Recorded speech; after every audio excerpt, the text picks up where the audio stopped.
Hello hello साथी हो hello साथी हो यदि तपाईँ जापानमा ड्राइभिङ लाइसेन्स बनाउन चाहनुहुन्छ र प्रोसेसहरू थाहा छैन भने चाहिँ यो भिडियो तपाईँको लागि निकै नै उपयोगी हुन सक्छ।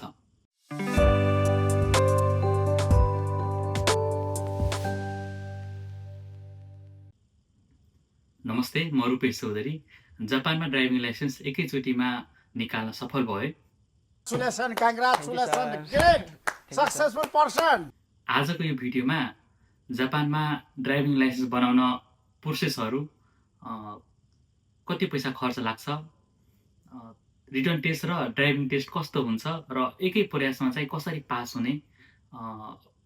हुने र मैले पढेको बुक्सहरू नोट्सहरू चाहिँ भिडियोको अन्तिममा भिडियो स्क्रिनमा राखिदिन्छु, त्यसैले भिडियो चाहिँ अन्त्यसम्म हेरिदिनु होला। जापानमा ड्राइभिङ लाइसेन्स कसरी निकाल्ने? सबैभन्दा सजिलो प्रोसेस चाहिँ तपाईँ जापान आउने सोचमा हुनुहुन्छ भने नेपालबाटै ड्राइभिङ लाइसेन्स चाहिँ लिएरै आउनु होला। यहाँ आइसकेपछि नेपाली ड्राइभिङ लाइसेन्सलाई गाइबेन किरिखाई कन्भर्ट गर्न मिल्छ। त्यसको लागि चाहिँ 2 देखि 3 दिनको क्लास लिएर 50 मार्कको क्वेसन चाहिँ रिटर्न एक्जाम दिएर र ड्राइभिङ टेस्ट दिइसकेपछि चाहिँ तपाईँले जापानमा ड्राइभिङ लाइसेन्स चाहिँ पाउन सक्नुहुन्छ। अर्को प्रोसेस चाहिँ तपाईँ बस्ने नजिकै ड्राइभिङ स्कुल खोजेर त्यहाँ चाहिँ सटरडे सन्डे अब आफू बिदा भएको दिन चाहिँ क्लास गर्न सक्नुहुन्छ। अलिकति प्रोसेस लामो हुनसक्छ, टेन्टेटिभ तपाईँलाई त्यहाँ चाहिँ 3 देखि 4 महिना पनि लाग्न सक्छ। अर्को प्रोसेस चाहिँ तपाईँ 2 हप्ताको ड्राइभिङ क्याम्प चाहिँ चुज गर्न सक्नुहुन्छ। मैले प्रिफर गर्ने भनेको 2 हप्ताको ड्राइभिङ क्याम्प चाहिँ मलाई चाहिँ एकदमै सजिलो लागेको थियो, किनकि त्यहीँ बसेर मजाले प्रिपरेसन गर्न चाहिँ सक्नुहुन्छ। यसको लागि चाहिँ G+ भन्ने वेबसाइट छ, तपाईँ त्यहाँ गएर राम्ररी बुझ्न सक्नुहुन्छ। G+ मा चाहिँ नेपालीहरू पनि भएकोले उहाँहरूले चाहिँ गाइडेन्स र सपोर्ट राम्रो गरिदिनुहुन्छ। तल वेबसाइटको लिङ्क चाहिँ तल कमेन्टमा चाहिँ लेखिदिन्छु। ड्राइभिङ लाइसेन्स निकाल्नको लागि कति खर्च लाग्छ? धेरै होइन, यस्तै 25 देखि 30 लाख त नभनौँ, 3 देखि 4 लाखसम्म चाहिँ लाग्न सक्छ। जापानमा चाहिँ 2वटा रिटर्न टेस्ट र 2वटा ड्राइभिङ टेस्ट चाहिँ दिनुपर्ने हुन्छ, खारेमेन र होनमेन। खारेमेनमा चाहिँ 50वटा क्वेसन हुन्छ, त्यसमा चाहिँ 45वटा क्वेसन चाहिँ मिलाउनु पर्ने हुन्छ र होनमेनमा चाहिँ 100वटा होनमेन चाहिँ 100 मार्कको हुन्छ, त्यसमा चाहिँ 90 मार्क्स चाहिँ ल्याउनु पर्ने हुन्छ।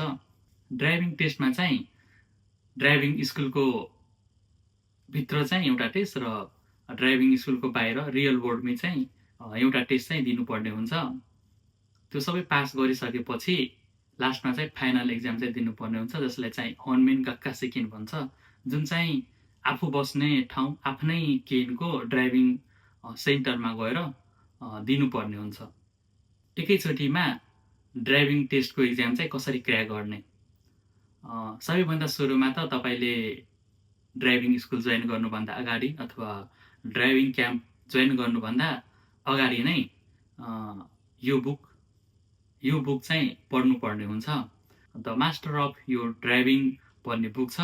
टेन्टेटिभ सबै रुल एन्ड रेगुलेसन र आउने क्वेसनहरू पनि यो बुकबाट नै सोधिने गर्छ। त्यसैले यो बुक चाहिँ मजाले 1-2 चोटि मजाले पढ्नुपर्ने हुन्छ। यो बुकमा चाहिँ 2वटा स्टेप छ, पहिलो स्टेप र दोस्रो स्टेप। पहिलो स्टेप चाहिँ खारेमेनको गक्का सेकेन्डको लागि हो भने दोस्रो स्टेप चाहिँ होनमेनको गक्का सेकेन्डको लागि हो। लगभग सबै क्वेसनहरू यो बुकमा चाहिँ यही बुकबाट चाहिँ आउने गर्छन्। यो बुक चाहिँ मजाले पढेर गयो भने पास हुन चाहिँ एकदमै सजिलो, एकदमै हेल्प गर्छ। यो चाहिँ 500वटा क्वेसनको सेट भएको बुक हो र सोधिने सबै क्वेसन चाहिँ यो बुकमा छ। यसको इङ्ग्लिस भर्सन कसैलाई चाहिएको छ भने मलाई मेसेज गर्नु होला।